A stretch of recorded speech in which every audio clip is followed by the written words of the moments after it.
Hello बच्चों, मैं आप सबका स्वागत करता हूं आपका अपना हमारा एक खूबसूरत सा नया तुरंत का बना हुआ चैनल बैकअप स्टडी पे, जहां पे आपको कि क्लास 10वीं का सिर्फ और सिर्फ डेडिकेटेड बिहार बोर्ड का गणित का पूरा कंटेंट मिलेगा। पूरा सिलेबस आपको मिलेगा और वो भी आने वाले वार्षिक परीक्षाओं से पहले आपको मिलेगा।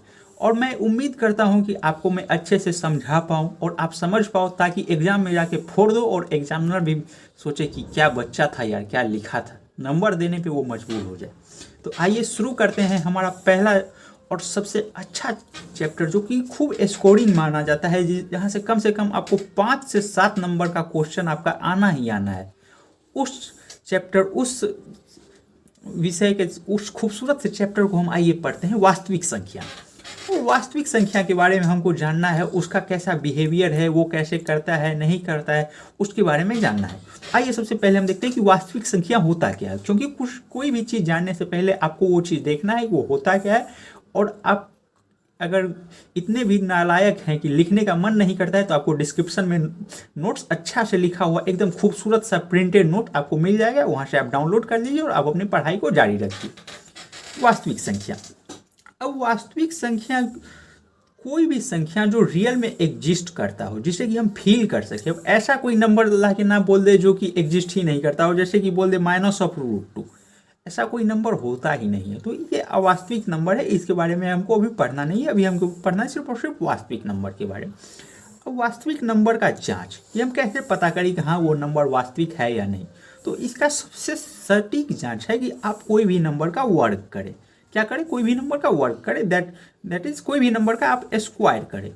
अगर वो स्क्वायर क्या आता है आपका, पॉजिटिव आता है। कोई भी नंबर का स्क्वायर करने पे वो नंबर क्या आएगा, या तो पॉजिटिव आएगा या तो निगेटिव आएगा। अगर वो नंबर पॉजिटिव आ जाए तो वो नंबर क्या होगा, आपका एक रियल नंबर होगा, मतलब वो नंबर आपका एक वास्तविक संख्या होगा। और अगर वो नंबर निगेटिव आ जाए तो वो नंबर कॉम्प्लेक्स नंबर होता है, अवास्तविक संख्या, जिसके बारे में हमको पढ़ना नहीं। हमको बस और बस देखना है कि वो पॉजिटिव है या नहीं, मतलब धनात्मक है या नहीं। अगर धनात्मक है तो वास्तविक संख्या होगा, अगर धनात्मक नहीं है तो वास्तविक संख्या वो नहीं होगा। अब आइए कुछ उदाहरण देखते हैं कि हाँ वास्तविक संख्या। अब तो हम सीख लिए कि कोई भी नंबर का स्क्वायर करे, रियल नंबर अगर वो है तो वो नंबर पॉजिटिव आएगा, मतलब धनात्मक आएगा। अब कोई हमसे पूछता है कि क्या बताओ, -5 एक धनात्मक नंबर है, मतलब ये एक वास्तविक है या अवास्तविक है। तो हम सबसे पहले करेंगे क्या, ये एक -5 का वर्ग कर देते हैं। तो -5 का जैसे ही स्क्वायर करेंगे हमको मिल जाएगा 25। 25 क्या है, धनात्मक, एक पॉजिटिव नंबर। अब जैसे ही हमें एक पॉजिटिव नंबर मिला तो हम क्या समझेंगे, एक वास्तविक संख्या है। लेकिन वही कोई आपसे पूछे कि बताओ भाई -√2, अब इसका स्क्वायर, चलिए हम स्क्वायर कर लिए, -√2 का होल स्क्वायर, ये आ जाएगा -2। ये क्या आ गया भाई, निगेटिव। अब जैसे ही निगेटिव देखे हमारे दिमाग में ये चीज़ खटकना चाहिए कि कोई भी वास्तविक संख्या का स्क्वायर पॉजिटिव होता है, बट ये तो वास्तविक संख्या शायद नहीं है, इसलिए निगेटिव आ रहा है। तो ये क्या है, अवास्तविक संख्या। अब आप वास्तविक और अवास्तविक, अब जब हम वास्तविक संख्या समझ ली तो अब उसके कितने प्रकार हैं वो समझते हैं। अब वास्तविक संख्या के मुख्यतः 2 प्रकार है, एक है परिमेय संख्या, एक है अपरिमेय संख्या। अब आइए हम पहले देखते हैं परिमेय संख्या किसको कहते हैं। परिमेय संख्या मतलब इरेशनल नंबर। परिमेय संख्या मतलब रेशनल नंबर। अब ये रेशनल नंबर किसे बोलते हैं, क्या बोलते हैं, आइए देखते हैं। अब जैसे कोई भी नंबर अगर p/q के फॉर्म में हो, कोई भी नंबर, वो नंबर अगर p/q के फॉर्म में हो और जहाँ पे q 0 के बराबर ना हो, तो वैसे नंबर को हम क्या बोलेंगे, परिमेय संख्या। क्या बोलेंगे वैसे नंबर को, परिमेय संख्या। कोई भी नंबर p/q के फॉर्म में हो और q 0 के बराबर ना हो, वो नंबर होगा परिमेय संख्या। अब हम परिमेय संख्या तो समझ गए p/q, लेकिन अब आते हैं हम उदाहरण पे। उदाहरण पे जैसे ही आएंगे तो लीजिए, हम बोलते हैं कि -6/4 ये परिमेय है। अब हम, मेरा दिमाग खटकेगा कि क्या p/q के फॉर्म और q 0 के बराबर ना, तो हाँ ये p/q के फॉर्म में है, और जहाँ पे q क्या है, 0 के बराबर नहीं है, तो वो नंबर क्या है, सही में ये एक नंबर आ गया p/q के फॉर्म में और q 0 के बराबर ना हो, तो ये नंबर एक परिमेय संख्या है।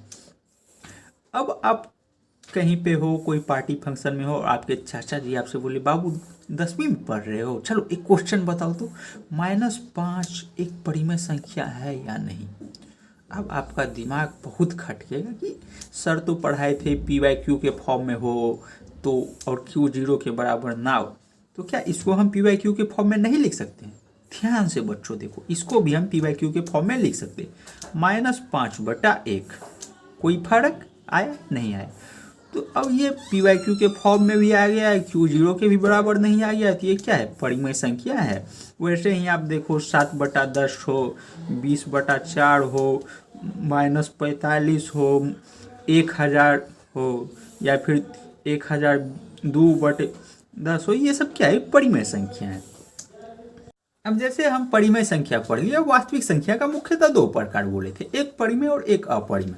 अब परिमेय के बाद आते हैं अपरिमेय किसको बोलते हैं। तो थोड़ा सोच के देखो, दुनिया का जितना भी नंबर हम सोच पाते हैं जो सच में एग्जिस्ट करता है, सारा का सारा तो वास्तविक है। और वास्तविक का 2 प्रकार, एक परिमेय एक अपरिमेय। और परिमेय बोले थे जो नंबर p/q के फॉर्म में हो। अब ऐसा नंबर जिसको हम p/q के फॉर्म में लिख ही ना पाए, ऐसा नंबर जो p/q के फॉर्म में वो नंबर लिख ही ना पाए, तो वो नंबर क्या हुआ, अपरिमेय संख्या। अगर सरल भाषा में हम बोले अपरिमेय संख्या, तो ऐसा संख्या जो कि ना कभी दोहराए और ना कभी खत्म हो, मतलब neither terminating nor repeating number को अपरिमेय संख्या कहते हैं। जैसे कि एग्जाम्पल के लिए 0.01, 001, 0001, 401। अब ये नंबर देखो बढ़ते जाएगा आगे तक, ये कभी ख़त्म ही नहीं होने वाला है।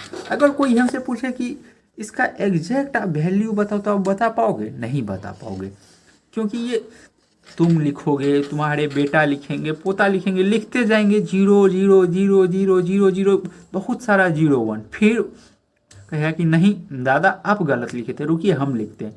वो आपका पोता आएगा, वो भी 00000 लिखते लिखते एकदम बूढ़ा हो जाएगा, लेकिन उससे भी नहीं होगा, तो ये कभी ख़त्म ही नहीं होने वाला।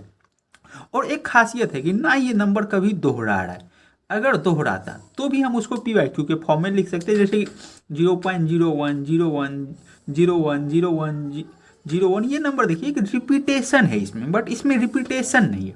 तो ऐसा नंबर जो ना कभी खत्म हो ना कभी दोहराए, वैसे नंबर को बोलते हैं अपरिमेय संख्या।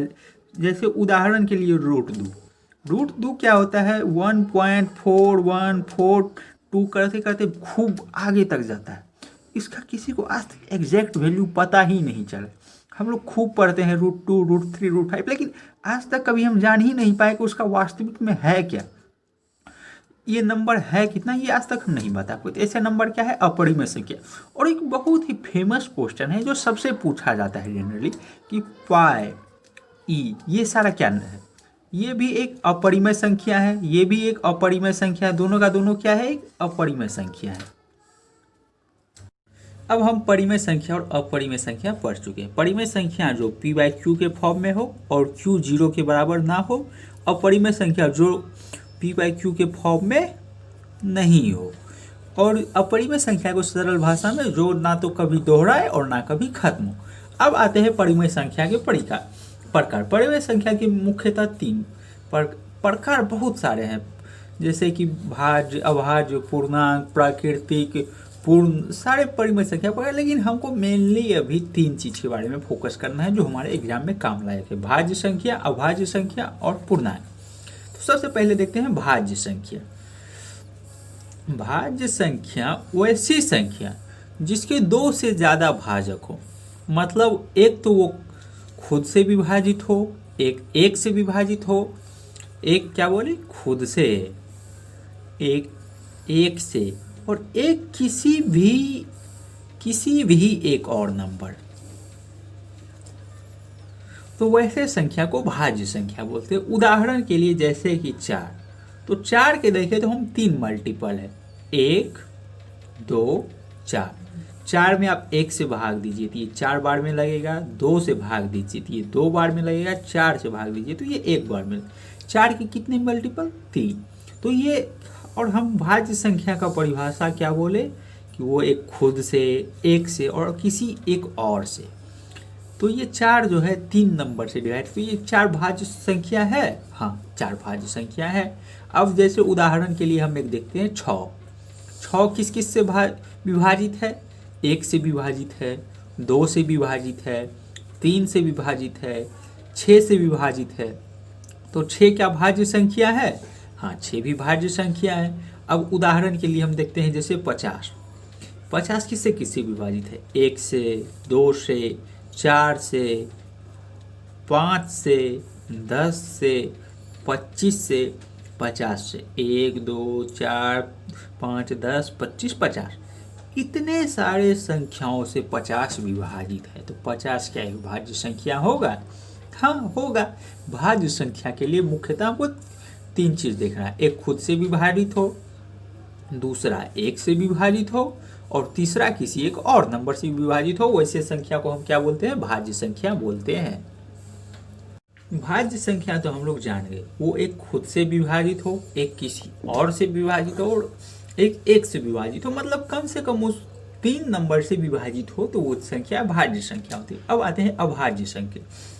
बस भाज्य संख्या में एक कंडीशन को हटा दिया जाए, बस एक चीज को हटा दिया जाए, वो अभाज्य संख्या होती है। और अभाज्य संख्या जो होता है, ये होता है एक खुद से विभाजित नंबर, खुद से और 1 से।